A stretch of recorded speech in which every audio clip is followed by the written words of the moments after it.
This is core 3. So again, more progression on the last ones. So this one, we're gonna go to plank taps, shoulders, knees, and toes, okay? So we're gonna be in push-up plank position now. So we're gonna be, instead of being on our forearms, we're gonna be on our hands.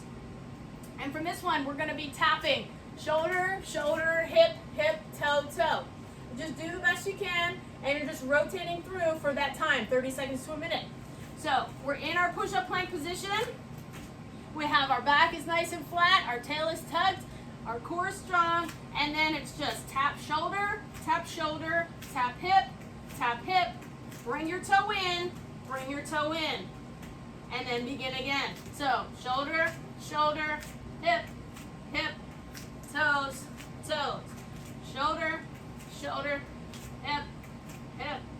You could even come back this way and like kind of that down dog and do toes, toes. If you want to get a little extra, you can do it that way too. So shoulder, shoulder, hip, hip, toes, toes. That'll give you a little extra hamstring stretch too.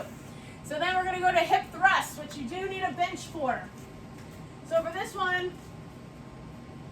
I'll maybe put it on an angle a little bit. So you're going to be on your bench. You're going to have just your shoulders resting on the bench. You're going to lower your hips down and then squeeze your glutes to drive up. Lower your hips down, squeeze your glutes to drive up. That's our hip thrust. Drive up, lower down, squeeze your glutes, and through. Down and through. Down and through. So 30 seconds to a minute. Then we're going to our side plank kick throughs. So for this one, you're going to be again in all four. You're going to start in like an all fours position or a bear position.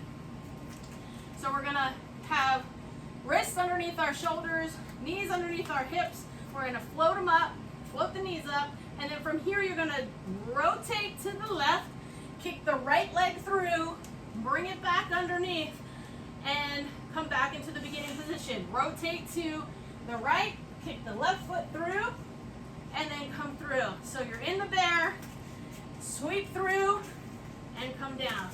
Sweep through, and come down. Ideally, lift the foot off the ground, but if you need to, just slide the foot. You can keep the foot on the ground, bring it back in, come down, bring it back in.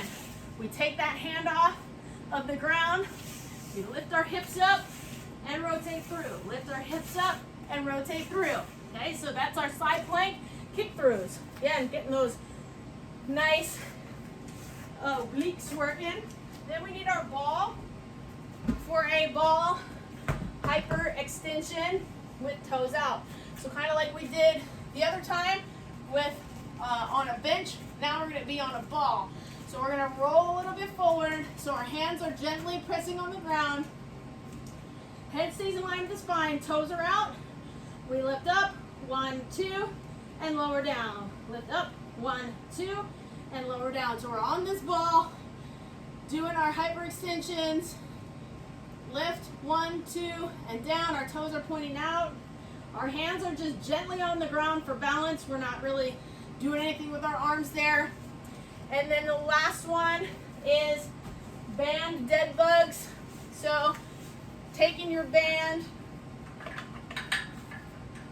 and having it low, well, semi-low.